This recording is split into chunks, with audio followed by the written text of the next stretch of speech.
السلام علیکم ورحمۃ اللہ وبرکاتہ۔ ناظرین کرام، سنبھل کی جامع مسجد میں پھر پہنچا بلڈوزر۔ جامع مسجد کی 3 خستہ حال دکانوں کو منہدم کرنے کے بعد بلدیہ کا بلڈوزر موقع پر بڑا ملبہ ہٹانے پہنچ گیا۔ بلڈوزر کو چلتا دیکھ کر جامع مسجد کے سربراہ موقع پر پہنچے اور بلڈوزر کو روک کر SDM کو بلایا۔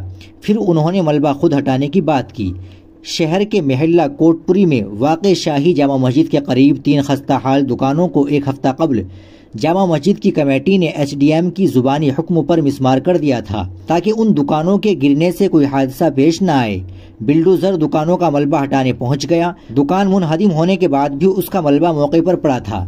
اسی سلسلے میں منگل کو بلڈوزر کی مدد سے ملبہ ہٹا کر صفائی کا کام کیا جا رہا تھا کہ جامع مسجد کمیٹی کے صدر ظفر علی ایڈوکیٹ نے موقع پر پہنچ کر میونسپل کونسل کے بلڈوزر سے ملبہ ہٹانے کا کام روک دیا۔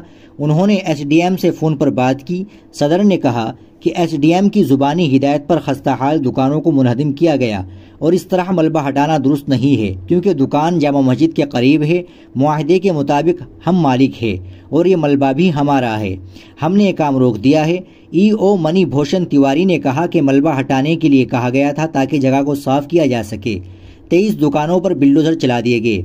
زمین کو تجاوزات سے آزاد کرایا گیا۔ دوسری جانب رامپور میں ملک قبرستان کے سامنے BWD کی اراضی پر غیر قانونی طور پر بنی 23 مستقل دکانوں کو بلڈوزر سے مسمار کر دیا گیا۔ دکانداروں نے اپنی دکانیں گرانے کے خلاف احتجاج کیا لیکن افسران نے کارروائی جاری رکھی۔ آدھے گھنٹے تک جاری رہنے والے اس آپریشن کے دوران انتظامیہ نے تمام دکانیں مسمار کر دی۔ ناظرین کرام، آپ اس خبر کے تعلق سے کیا کہنا چاہیں گے کمنٹ باکس میں ضرور بتا دیں۔ ویڈیو کو لائک اور شیئر ضرور کر دیں، چینل کو بھی سبسکرائب کر لیں۔ ملتے ہیں انشاءاللہ اگلی ویڈیو کے ساتھ۔ السلام علیکم ورحمۃ اللہ وبرکاتہ۔